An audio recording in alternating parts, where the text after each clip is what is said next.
All right, you guys, so Mr. Lucian wants us to do questions 1 and 4. So let's go ahead and get started. And you can check your answer when you're done also. So you might want to stop this video, try it on your own and check your answer, and then watch the video again. So I'm going to copy this and go to my book that I can write on. Can I paste it in? Oh, it doesn't look like I can paste it in.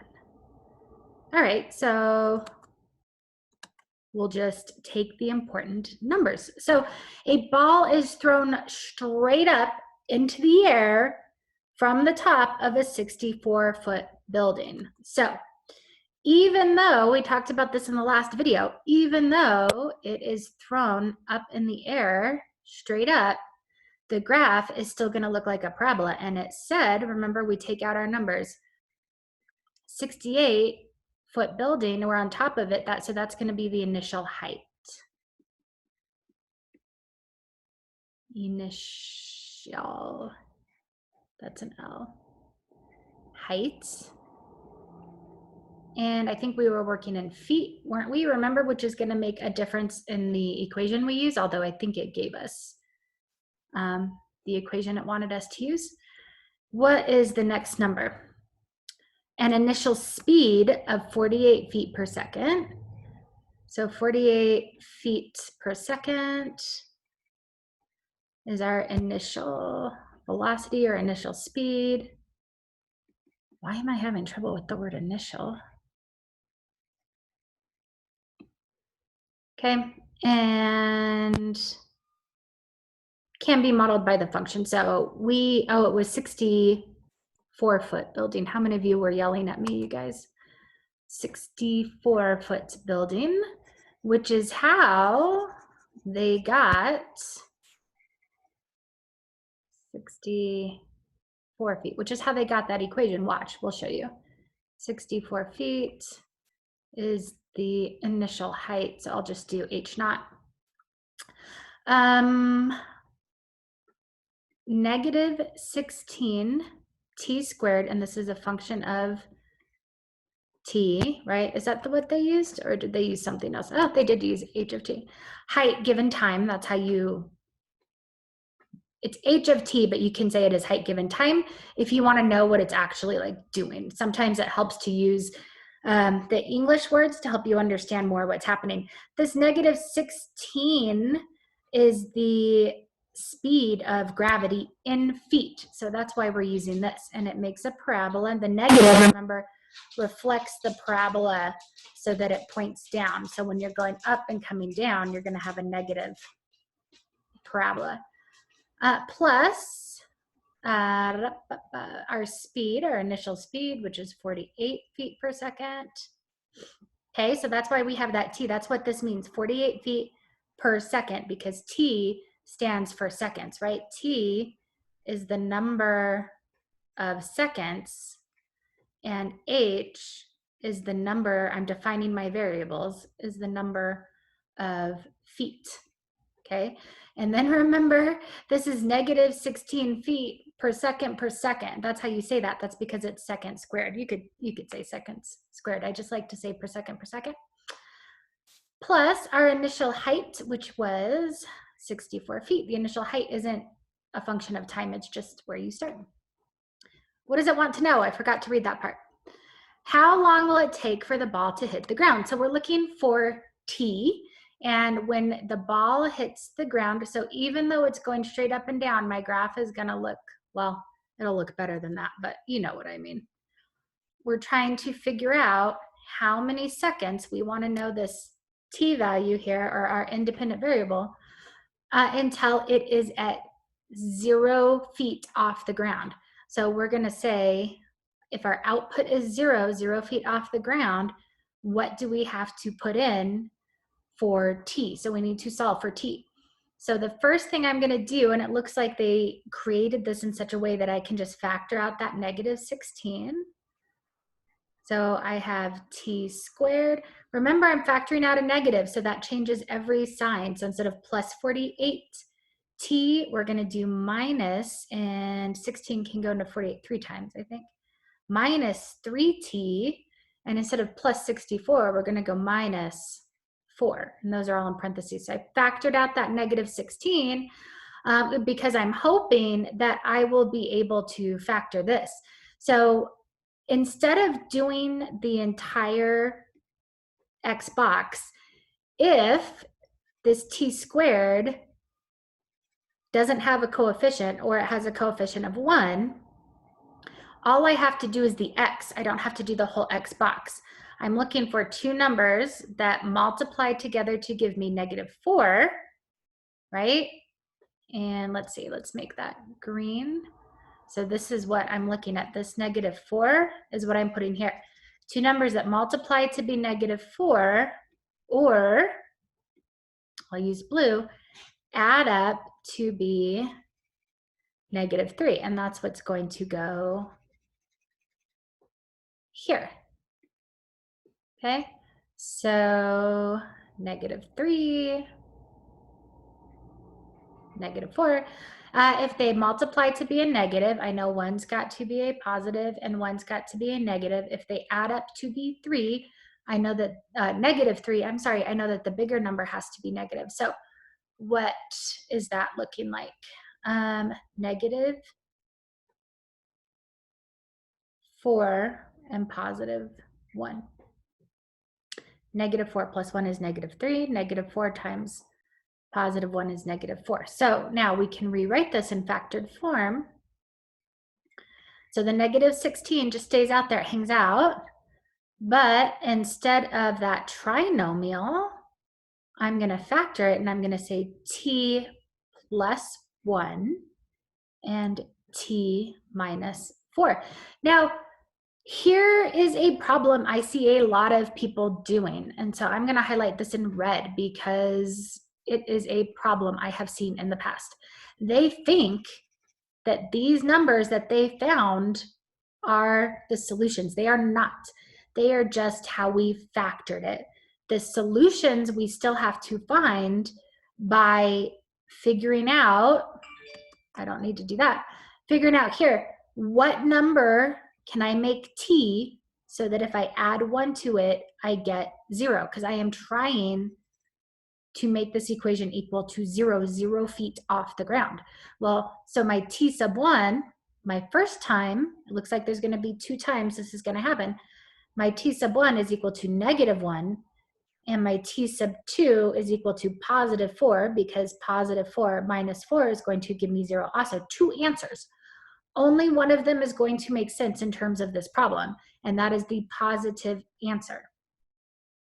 But do not get these values, our actual solutions, confused with those red numbers that we found to factor it. Okay, this is one of the big mistakes I see kids making all the time. And I get it because it's weird, but we want to make 0. Okay. All right, so how would I write this in a complete sentence? That is what I would love. That after 4 seconds,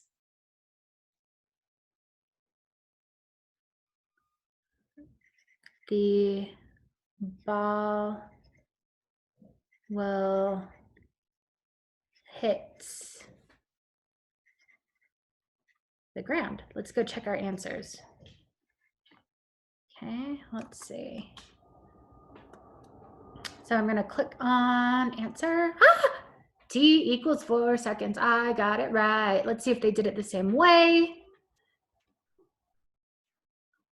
Yep, they factored it. Bam. Yep.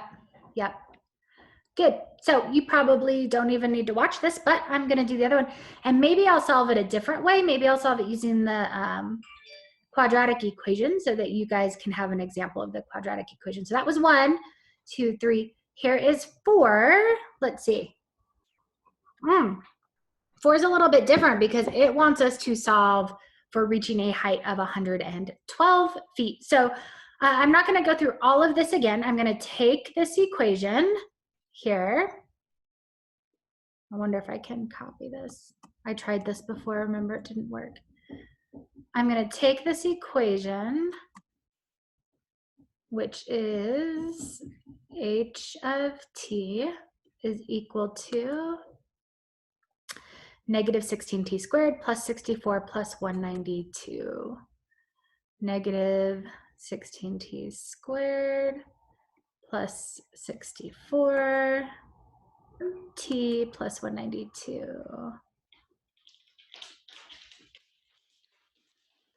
Okay, so the difference is the reason factoring will actually not help us in this problem is because we're not trying to figure out where does this ball hit the ground, so we're not going to make this equal to 0. And really, when we're factoring something, it's going to be easiest to make it 0 because of the zero product property.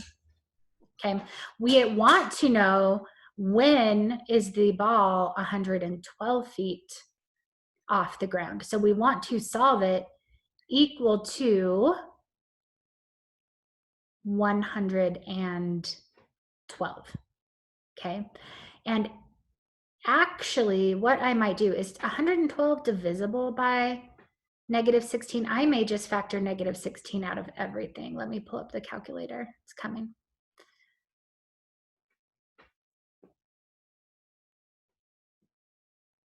Because then our numbers would be a lot smaller and it'll be a lot easier to like complete the square. No, continue with my free version. Okay, so I want to know, is 112 divisible by negative 16? Yeah, it is. So here's what I can do.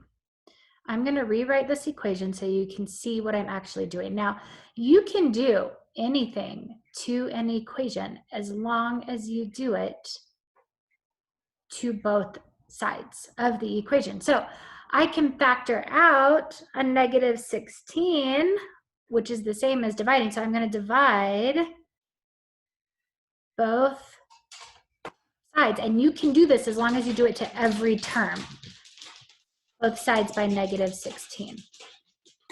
So this becomes negative 7 equals negative 16. So what I'm going to do is I'm going to have negative 16 divided by negative 16. And that gives me negative, a positive t squared. All that's left is that t squared. And then I'm going to do positive 64 divided by negative 16, and that's going to give me a negative 4t. And then last, I'm going to take 192. Oops, fingers crossed that this is divisible by negative 16 also. And I'm going to get my calculator out for this. 192 divided by, don't forget, it's going to be negative 16. So our answer is going to be negative. And it's going to be negative 12. All right, so now I can set it equal to 0 by bringing that, or let's complete the square. Although I think if I added 7, yeah, let's complete the square. Although I think we could factor it, but let's do a practice of completing the square. The first thing when I complete the square, I need to move the negative 12 to the other side. So I'm going to add 12 to both sides. So this side becomes positive 5 equals t squared minus 4t. You have very detailed notes on this. You may need to look at them to remember all of the steps, but the first step is to take half of negative 4, which is negative 2, and then square that number. So negative 2 times negative 2 is positive 4.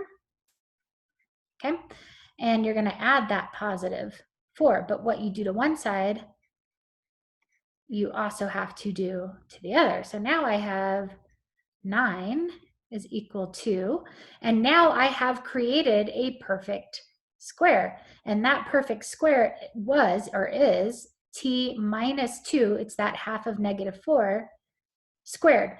What that means is, all that means is that if I did an area model and I multiplied t minus 2 times t minus 2, I would get I don't like this orange color. Okay, I would get this back. Okay, so I just changed the way it looked. I haven't changed anything else. Now I can solve this. I can take the square root of both sides. I just need to get t by itself. Take the square root of both sides. Now remember, the square root of 9 is positive and negative 3. I'm going to get two answers.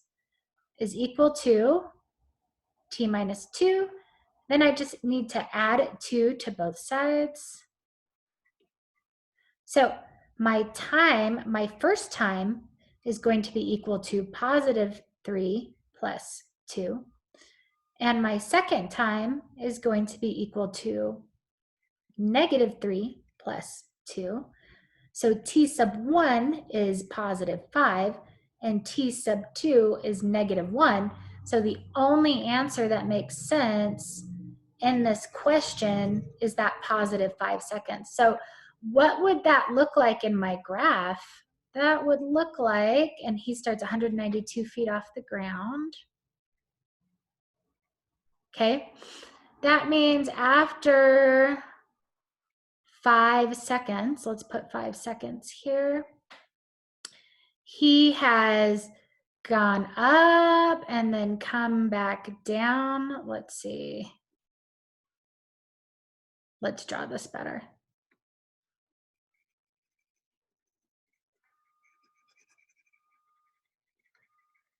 At 112 seconds, he is at 5 seconds, he's at 112 feet. So it's going to look like, whoop, it's going to look like something like that.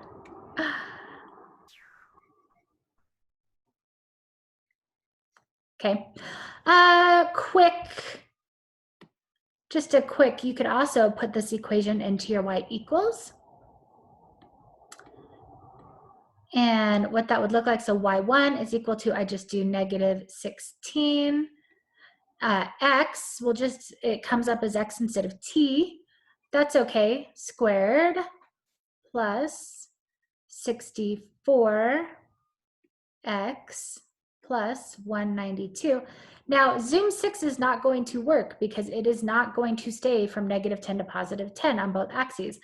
It probably, the x-axis can stay negative 10 to positive 10, but we can do that. We can do negative 10 to positive 10 on the x value, but my y, remember, and I'm just going to start y at maybe negative 2 because I don't care about below ground, right?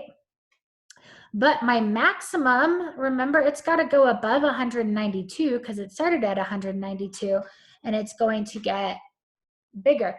So I'm going to go maybe even like 250. And then when I do a big number like that, sometimes if I arrow down one more time, Y scale means what I'm counting by. Sometimes if I'm doing a bigger number, I want to count by a bigger number. So maybe I count by tens instead of by ones. And let's see what this looks like. There we go. Oh, and I didn't even make it high enough. So I am going to go change that 250 maybe just to 300. So it all fits in that window. Cool. Now check this out. I'm going to go back to my y equals. And on the red one, on y2, I'm just going to put, I want to know where 112 feet is. So I'm just going to put the number 112 and hit my graph. And there it is. Okay, that's 112 feet. Now what you can do is second calc. If you figure out where those intersect, you can check your answer. First curve. This one might give me the wrong intersection. Let's try this.